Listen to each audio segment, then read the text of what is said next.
ஹஜ்ஜிக்காக உம்ராவுக்காக செல்லக்கூடிய விஷயத்துல ஏதேனும் ஒரு விஷயத்தை தவறு செய்து விட்டால், இஹ்ராமுடைய நிலையில வேண்டும் என்று ஒரு கொசுவை நசுக்கி விட்டாலும் அந்த இஹ்ராமுடைய நிலையை விட்டும் அவர் முறிந்து விடக்கூடியவராக ஆகிறார். அப்படி வேண்டுமென்றே ஒருத்தர் தெரியாம நசுக்கிட்டா என்ன செய்யணும்? மீண்டும் நாட்டுக்கு திருப்பி உம்ரா செய்யணுமா? இல்ல, ஒரு ஆடு தம்மு செய்ய வேண்டும். இது கஃபாரா, தொழுகையில விடப்பட்டதை சஜிதா சவு செய்யற மாதிரி. அப்போ இது போன்ற விஷயத்துல ஜாக்கிரதையாக இருக்கிறோமா இல்லையா?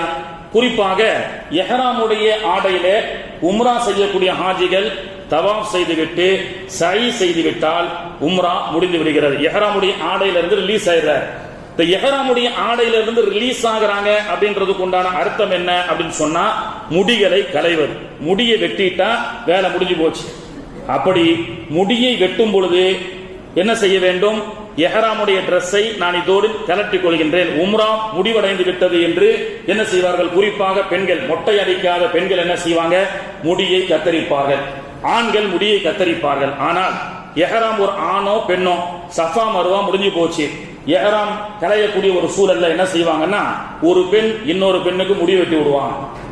முடி வெட்டி விடுவாங்களா?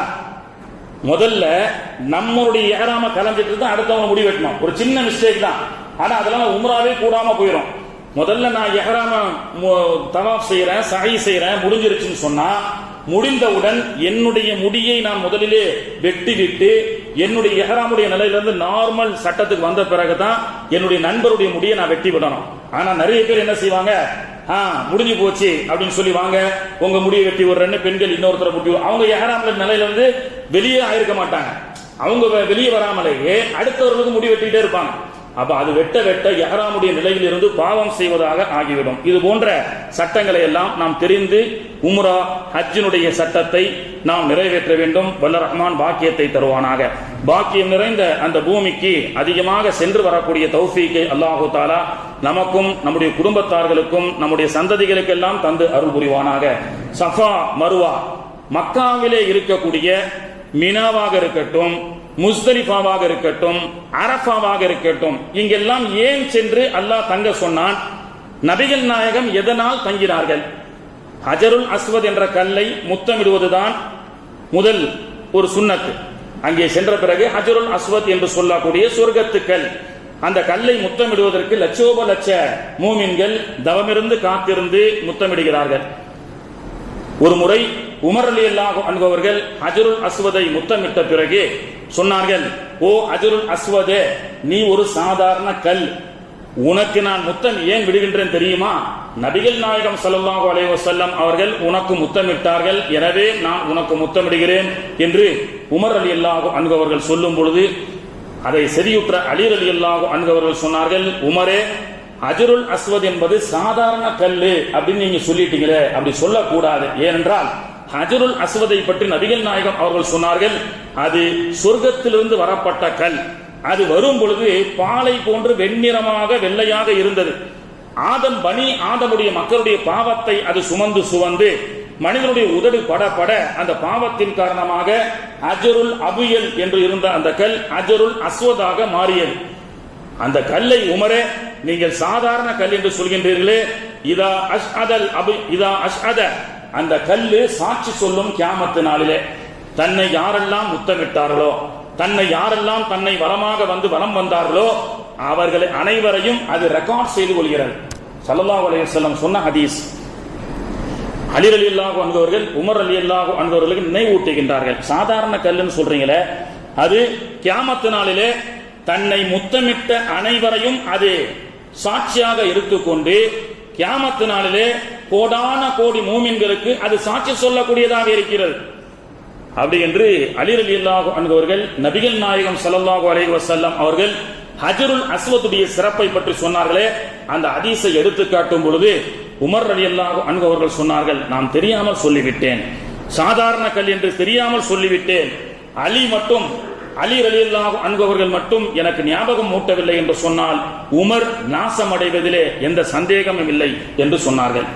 எனவே ஹஜருல் அஸ்வத் என்ற அந்த கல்லை யாரெல்லாம் முத்தமிடுகிறார்களோ, அதை நோக்கிய தூரத்திலிருந்து யாரெல்லாம் அதை முத்தமிடுவதாக இஷாரா செய்கின்றார்களோ அனைவருக்கும் அது கியாமத்து நாளிலே பரிந்துரை செய்யக்கூடியதாக இருக்கின்றது என்று ஸல்லல்லாஹு அலைஹி வஸல்லம் அவர்கள் சொன்னார்கள்.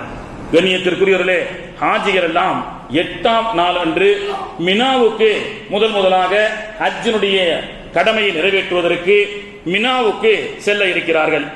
உலகத்திலேயே பிரம்மாண்டமான 3 பள்ளிவாசல்கள் இருக்கிறது. தெரிந்து கொள்ள வேண்டும். ஹஜ்ஜிக்காக உம்ராவுக்காக செல்வதற்கு முன்பு வரலாறுகளை நாம் தெரிந்து கொள்ள வேண்டும்.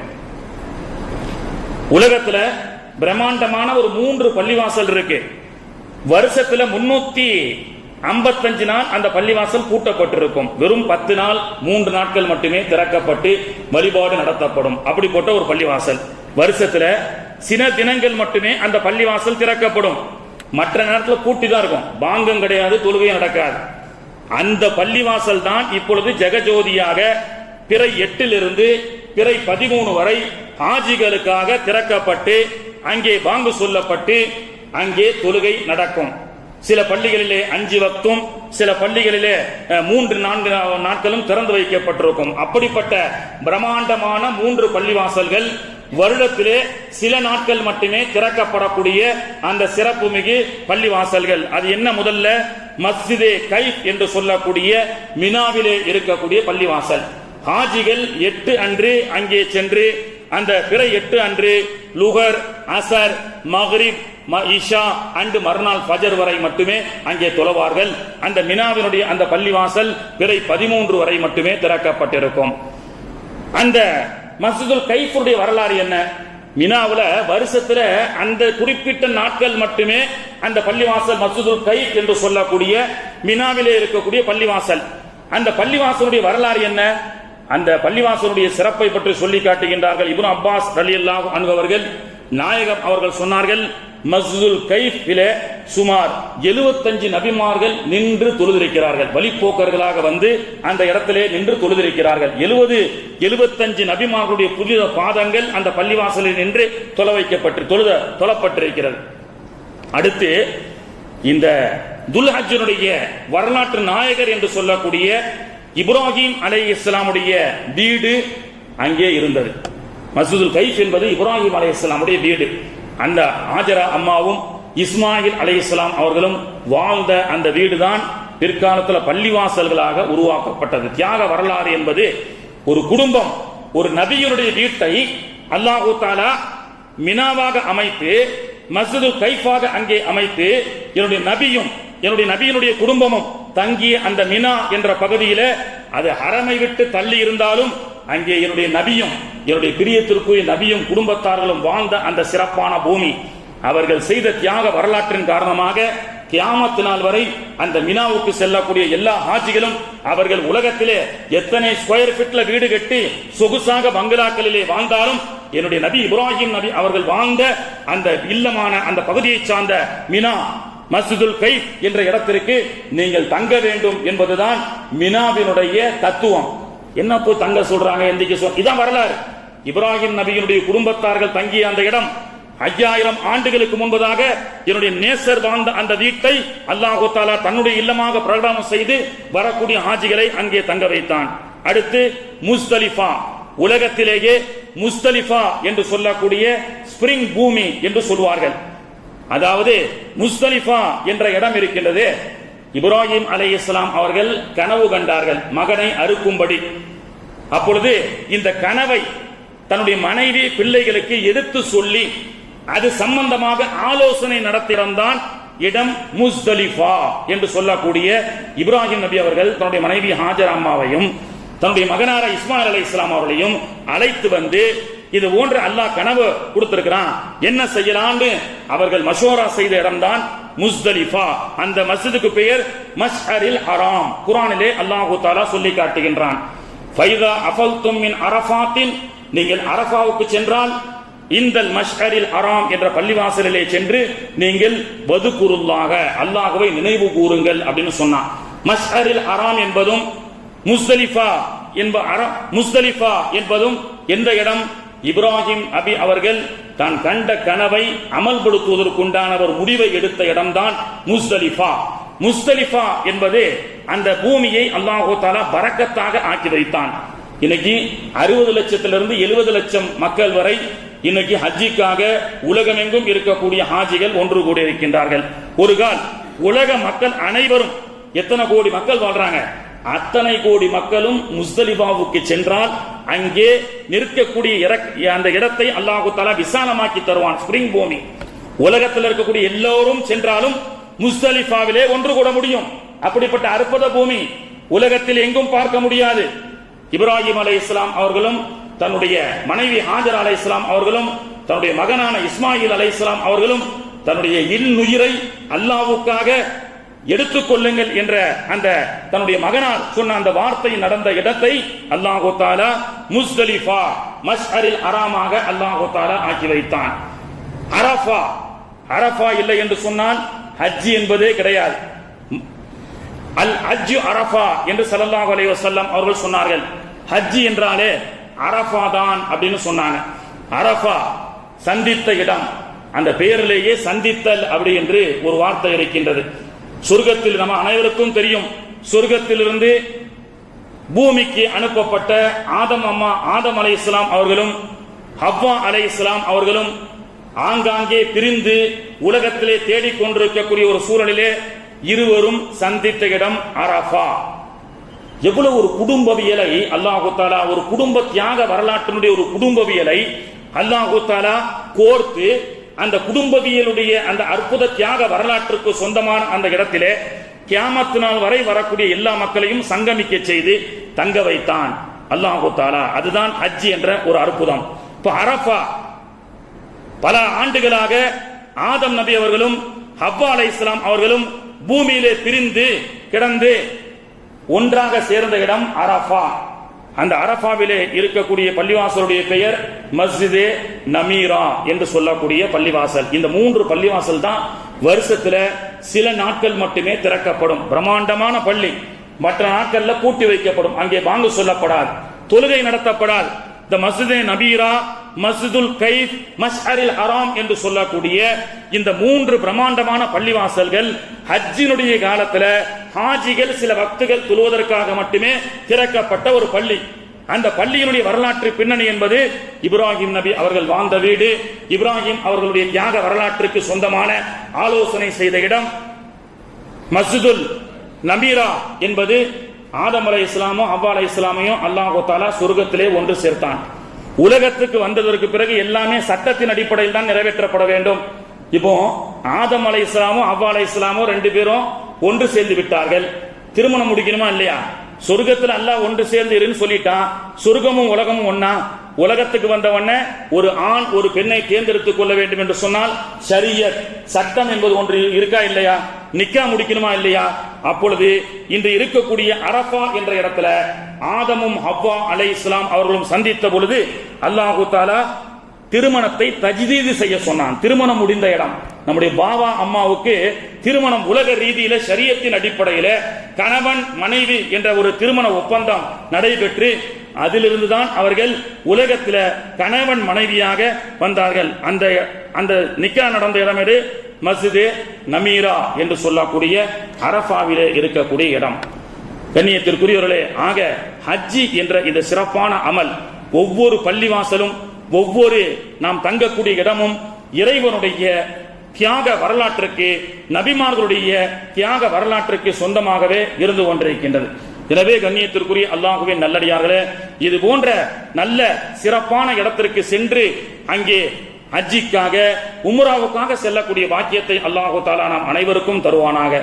அல்லாஹு தஆலா பாருங்க, இஸ்மாயில் அலைஹிஸ்ஸலாம் 8 வயசு. அவர் அறுக்க செல்லும் பொழுது ஷைத்தான் வந்து நிக்கிறான். ஜம்ரத் என்ற கல் எறியக்கூடிய இடம். ஷைத்தான் வந்து இஸ்மாயில் அலைஹிஸ்ஸலாம் அவர்களை கெடுக்க வரான். உன்னுடைய வாப்பா உன்னை நரபலி எடுக்க போறாருன்னு சொல்லி இந்த சின்ன வயசு அந்த சிறுவர் அவருடைய எதிர்ப்பு எப்படி காட்டுவாரு? கல்ல தூக்கி எறிவார். அவர் இஸ்மாயில் அலைஹிஸ்ஸலாம் அவர்கள் கல்ல தூக்கி எறிந்தார். தன்னுடைய வயசுல அவருடைய எதிர்ப்பு அப்படிதான் செய்ய முடியும்.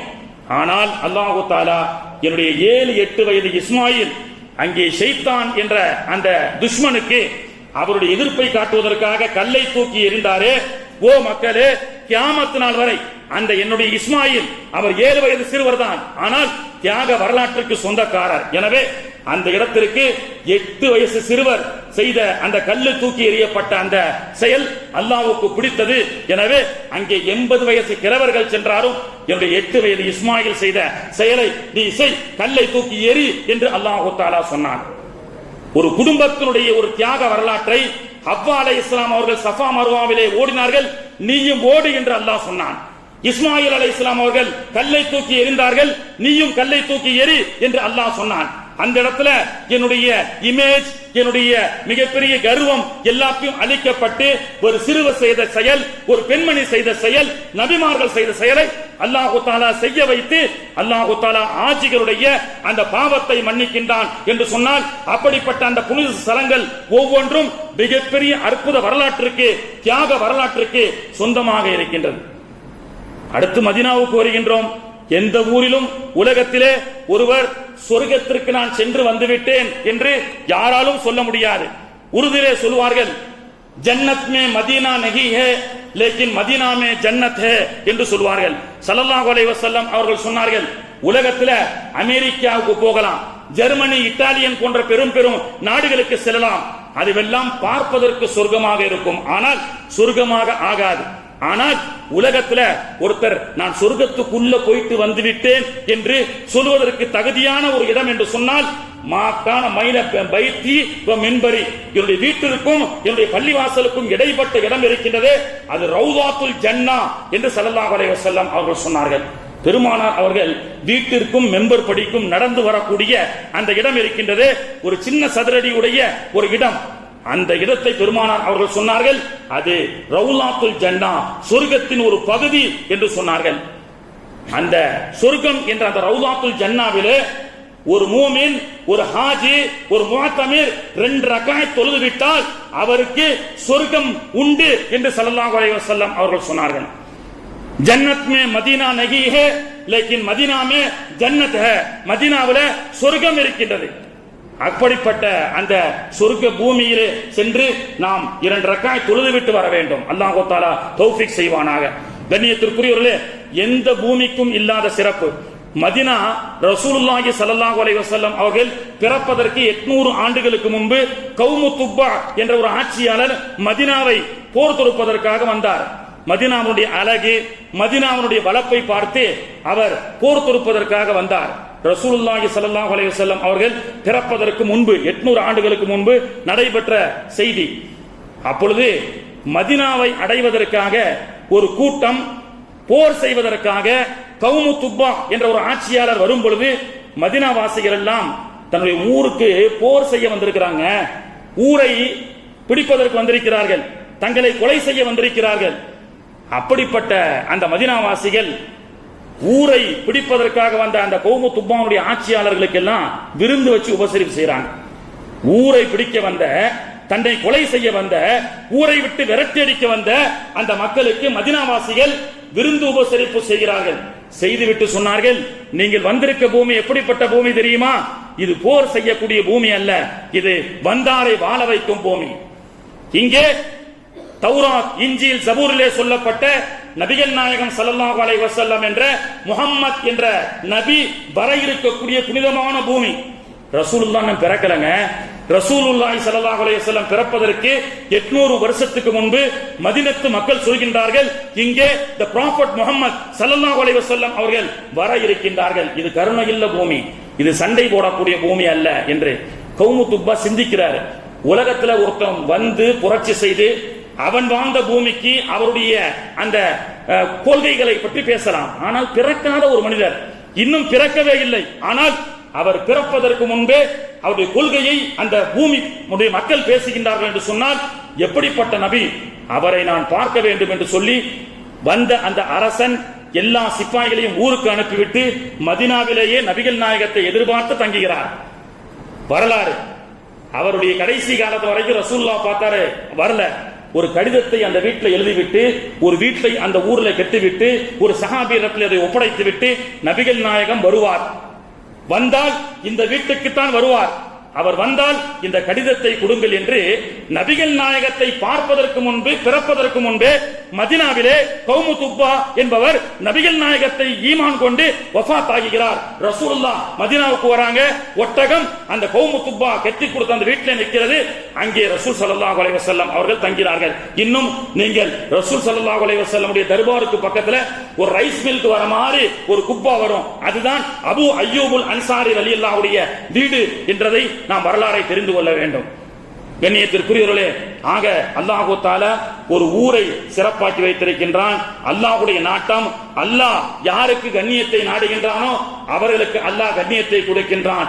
யாருக்கு அல்லாஹு தஆலா அந்த புனித பூமிக்கு செல்லக்கூடிய பாக்கியத்தை அல்லாஹ் தருகின்றானோ அவர்களுக்கு அல்லாஹு தஆலா தருகின்றான். வல்ல ரஹ்மான் நமக்கும் அத்தகைய பாக்கியத்தை நமக்கும் நம்முடைய சந்ததிகள் அனைவர்களுக்கும் அல்லாஹு தஆலா தந்து அருள் புரிவானாக.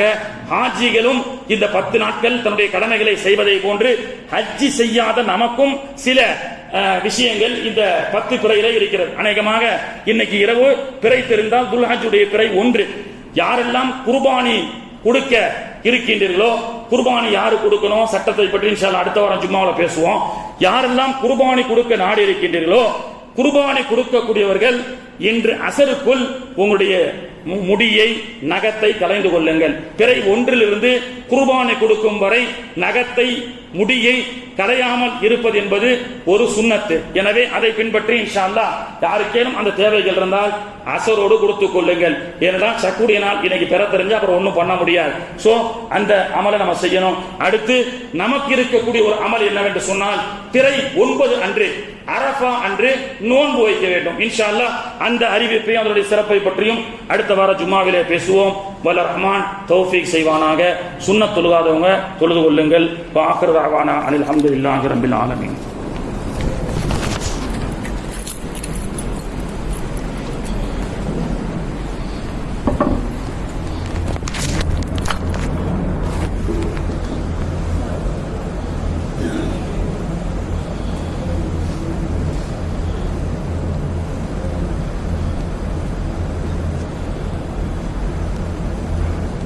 ஹஜ்ஜிக்காக உம்ராவுக்காக செல்லக்கூடிய விஷயத்துல ஏதேனும் ஒரு விஷயத்தை தவறு செய்து விட்டால் இஹ்ராமுடைய நிலையில